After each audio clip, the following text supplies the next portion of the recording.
nomenclature of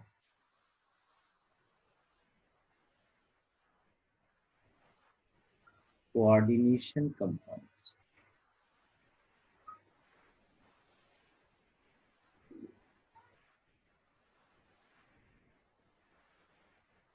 ठीक है, तो सबसे पहले हम जो है नेमिंग सीखेंगे। Naming of complex cation, that is cationic entity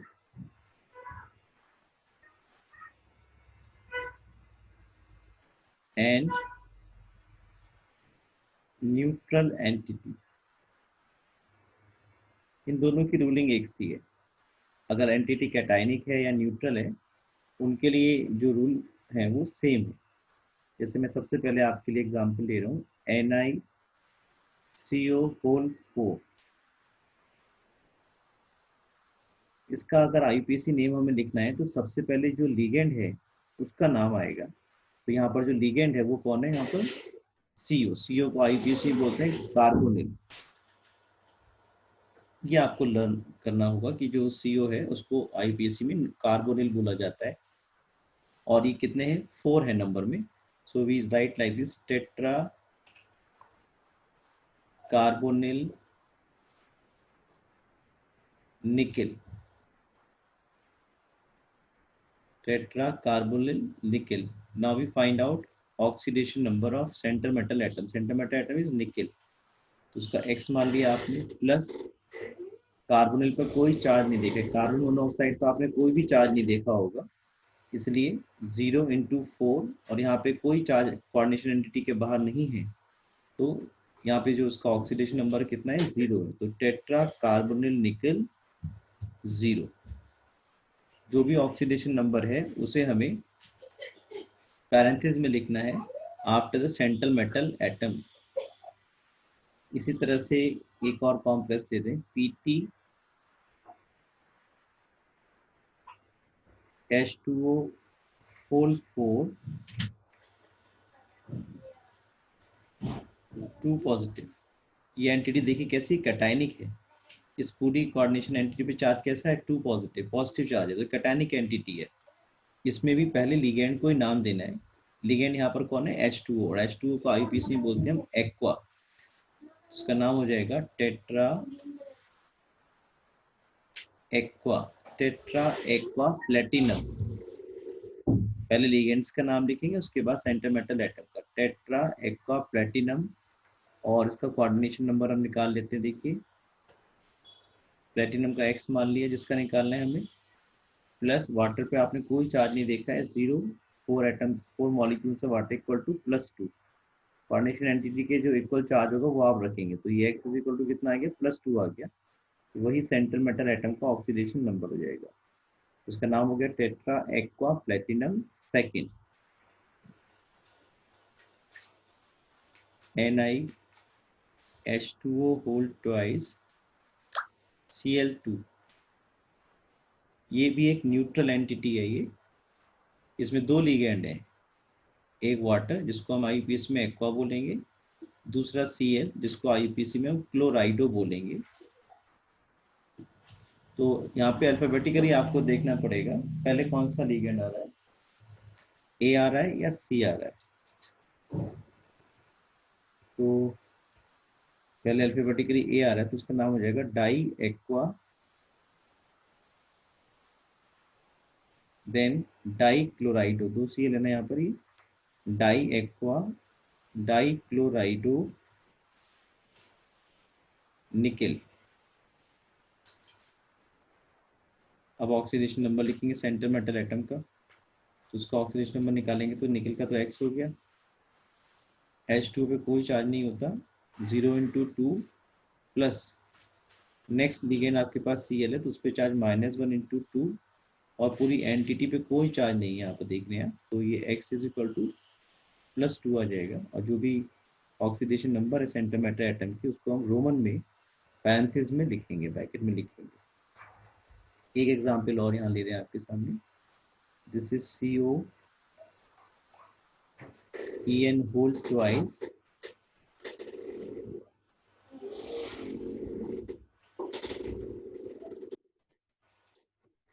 H2O whole twice 3 positive. ये कैटायनिक एंटिटी मैंने आपको बताया, कैटायनिक एंटिटी और न्यूट्रल एंटिटीज में जो रूलिंग है वो सेम रहने वाली है। तो यहाँ पर दो लीगेंड है। पहला लीगेंड तो हमारे पास इथेन 1,2 डाइअमाइन। ईएन को अगर आपको याद आ रहा हो, दिस इज ईएन को ऐसा, ये हमारे पास फॉर्मूला रहेगा ईएन का, this is NH2 CH2 CH2 NH2, this is ethane 1,2 diamine. इसको हम ईएन से एब्रीविएट कर देते हैं। तो अगर कोई लिगेंड एब्रीविएशन से लिखा गया है कॉम्प्लेक्स के अंदर, तो उसका फर्स्ट अल्फाबेट देखेंगे तो ई से स्टार्ट हो रहा है, इथेन 1,2 डाइअमाइन, और ये स्टार्ट होता है एक्वा। इस तरह से ये आप ए फॉर एक्वा और ई फॉर इथेन 1,2 डाइअमाइन इसको लेंगे, उसका नाम हो जाएगा डाई एक्वा। पहले तो अल्फाबेटिकली एक्वा आएगा, उसको लिखेंगे आप डाई एक्वा। और एक बात ध्यान रखेंगे, ईएन का नाम है इथेन 1,2 डाइअमाइन, इथेन 1,2 डाइअमाइन। तो इस तरह से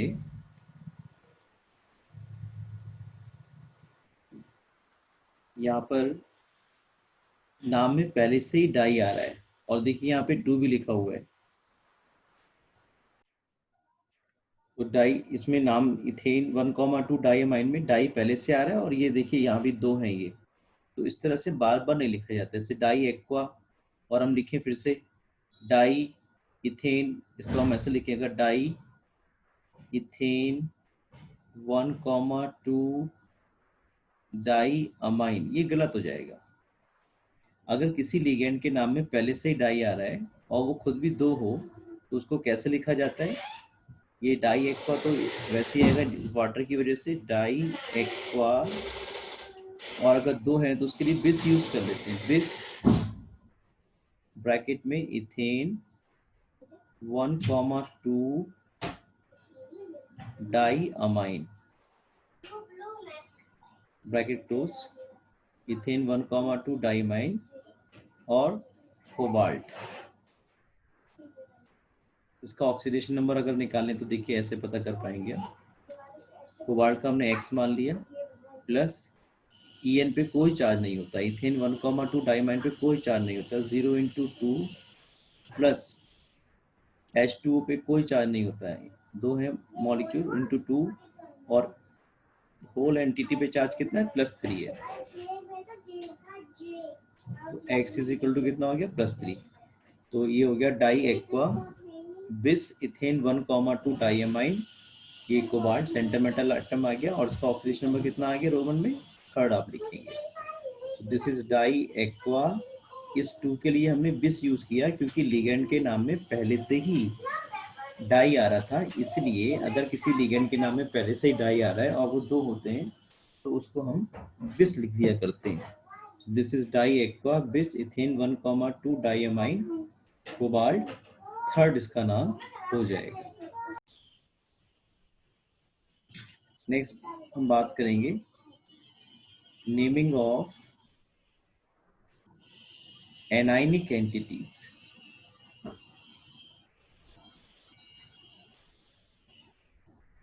एनाइनिक एंटिटीज की रूलिंग थोड़ी सी अलग है। जैसे ये बहुत सिंपल सा एग्जांपल हमारे पास है, NiCl4 2 नेगेटिव। तो यहाँ पर जो लिगेंड है वो कौन है आपके पास? Cl, यानी कि इसको बोलेंगे IUPAC में क्लोराइडो। तो वैसे ही बिल्कुल तरीका है, टेट्रा क्लोराइडो, 4 है ना Cl, तो टेट्रा क्लोराइडो, और ये निकिल है, टेट्रा क्लोराइडो निकिल। ध्यान रखेंगे अगर कोई एंटिटी एनाइनिक है, जैसे ये आपके सामने ही है, तो उसमें सेंट्रल मेटल एटम के आगे 8 लगाएंगे, यानी कि निकिलेट हो जाएगा ये,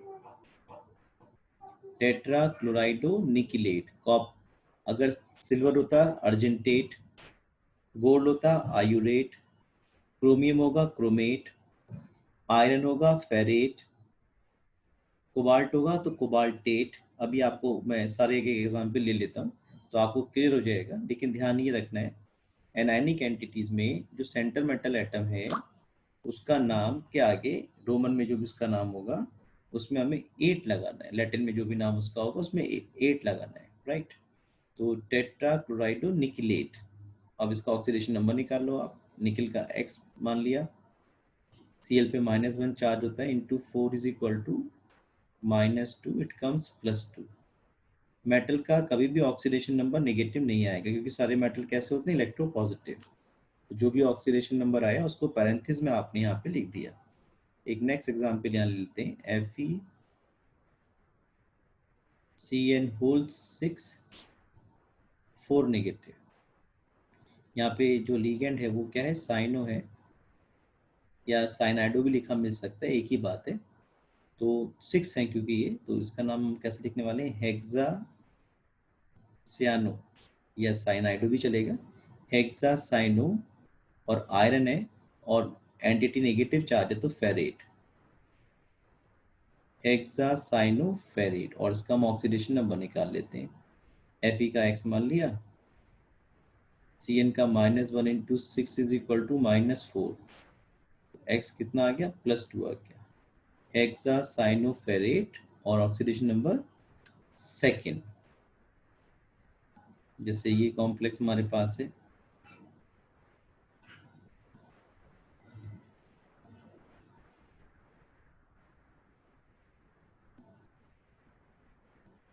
ये कॉम्प्लेक्स हमारे पास है, इसमें ये तो वाटर को तो पहचानते ही हैं आप, ये एक्वा है और ये OX किसके लिए स्टैंड कर रहा है, देखिए OX का मतलब है ये वाला लीगेंड आपका COO नेगेटिव, CO नेगेटिव।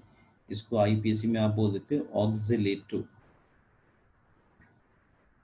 ठीक है। तो ये दो हैं यहाँ पर, ये भी दो हैं, ये एक्वा ये ऑक्सिलेटो, ये O से स्टार्ट हो रहा है ये A से, तो अल्फाबेटिकली A पहले आएगा तो उसी से आप लिख रहे हो। तो कितने हैं, एक्वा 2 हैं यहाँ पर, तो उसका नाम हो जाने वाला है डाई एक्वा। अब ये 2 आ गया, di oxalato, di aqua di oxalato cobaltate. Oxidation number निकाल लेंगे, कोबाल्ट का x मान लो, H2O का 0 इंटू 2 प्लस OX का -2, देखिए दो नेगेटिव चार्ज हैं तो oxidation -2 into 2 is equal to -1, कितना आ गया, +3। तो di aqua di oxalato cobaltate और थर्ड ऑक्सीडेशन नंबर आ जाएगा। कुछ और एग्जाम्पल भी ले लेते हैं, देखिए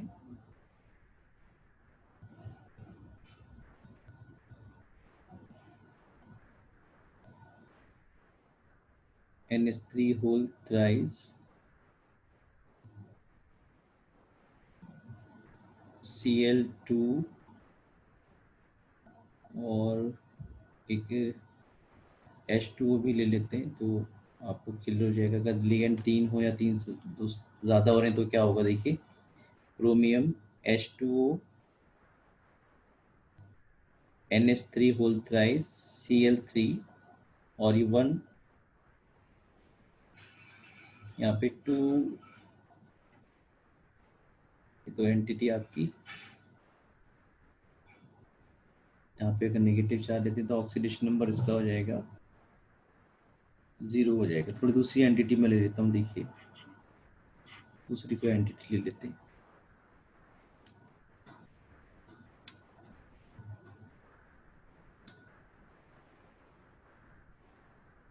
मैं क्रोमियम का ले लेता हूँ, क्रोमियम ये OX आ गया आपके पास, chromium OX whole thrice 3 negative, तो ये ऑक्सिलेटो है तो उसका नाम हो जाएगा ट्राई ऑक्सिलेटो क्रोमेट। ट्राई क्योंकि 3 है ऑक्सिलेटो तो ट्राई ऑक्सिलेटो क्रोमेट। ऑक्सीडेशन नंबर निकालेंगे X, ओ एक्स का -2 होता है, इंटू 3 इज इक्वल टू -3 +3 आ जाएगा आपके पास। इस तरह से ये जो एनायनिक एंटिटीज़ हैं इनका नेमिंग आपने थोड़ा बहुत सीखा है। इसकी प्रैक्टिस अभी हम और करेंगे। IUPAC naming of complexes.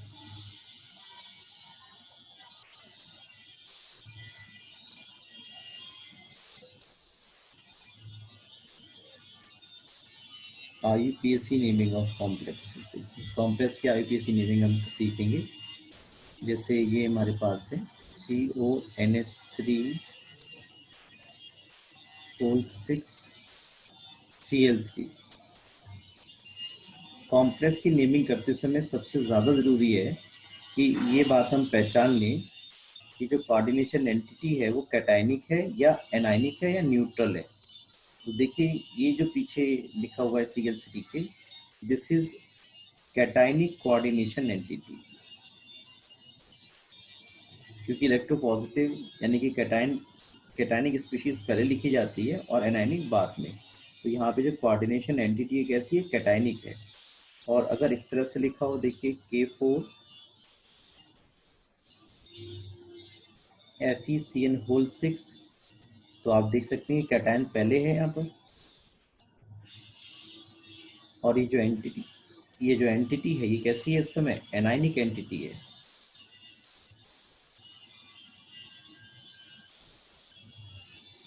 तो बस आपको ये पहचानना है कि एंटिटी कैसी है, कोऑर्डिनेशन एंटिटी कैसी है।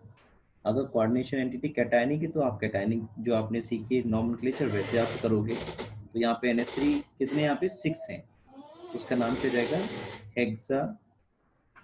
और NH3 के लिए आप यूज कर दो amine, AMMINE, hexa amine.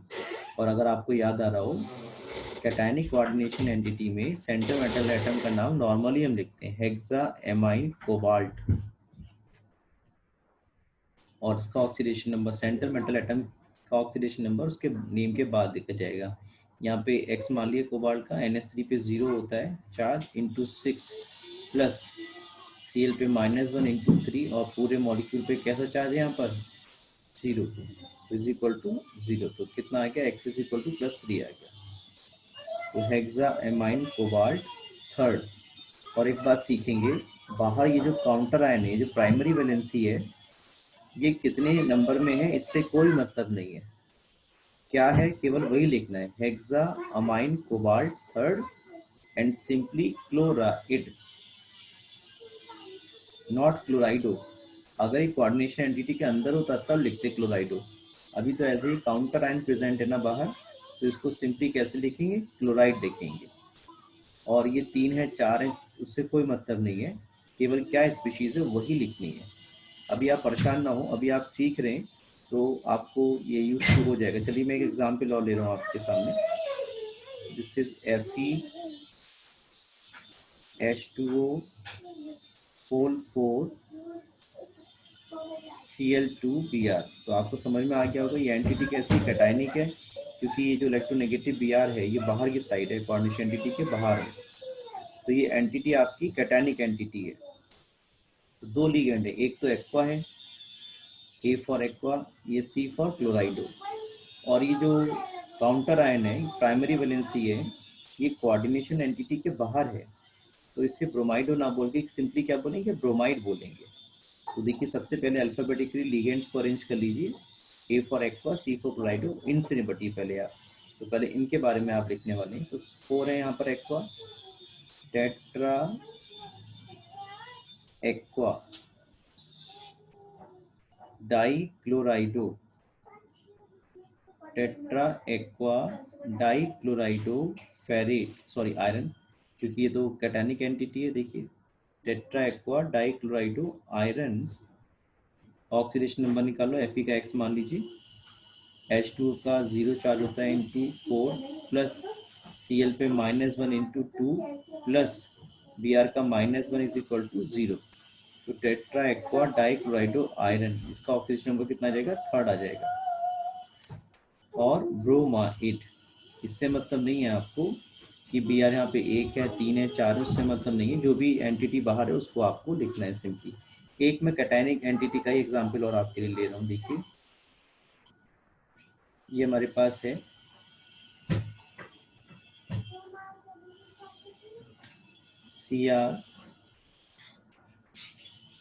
CrEn whole twice Cl2 and Cl। ये भी एंटिटी कैटायनिक है, तो ये En आ गया, इथिन 1,2 डाइअमाइन। ये C फॉर क्लोराइडो है, तो पहले C आएगा। और कितने C यहाँ पे 2 हैं, तो उसका नाम हो जाएगा डाई क्लोराइडो। अब En क्योंकि 2 है तो डाई नहीं लगाएंगे, क्या लगाएंगे, बिस लगाएंगे। अगर 3 होते tris, di chlorido bis bracket ethane 1,2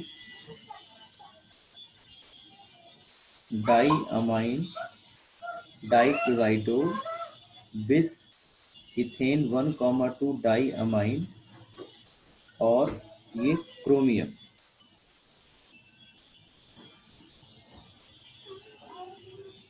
इसका ऑक्सीडेशन नंबर निकाल लेते हैं। X 0 × 2 प्लस Cl का -1 × 2 प्लस इस Cl के लिए -1 = 0, तो थर्ड आ जाएगा क्रोमियम थर्ड।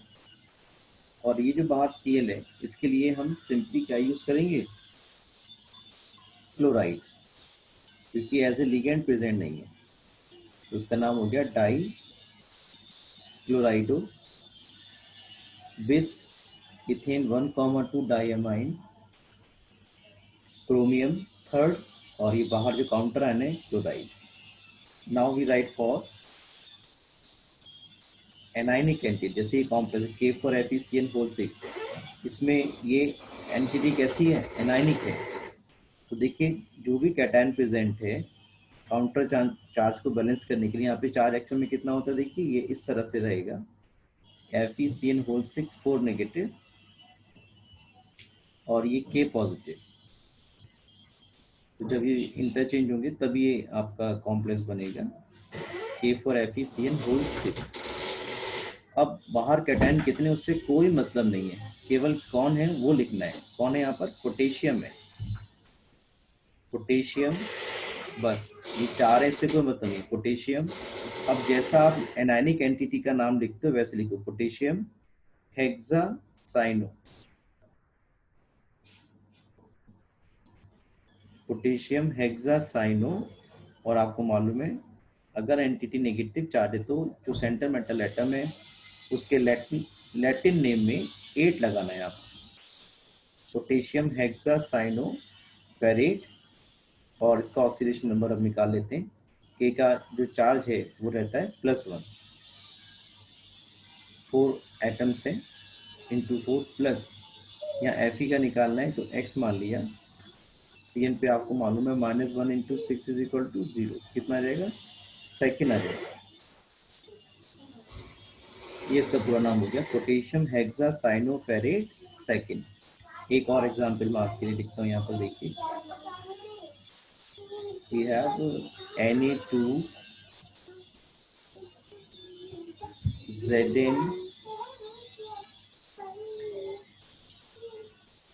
Na लिख देता हूँ केवल Na3 हो जाएगा,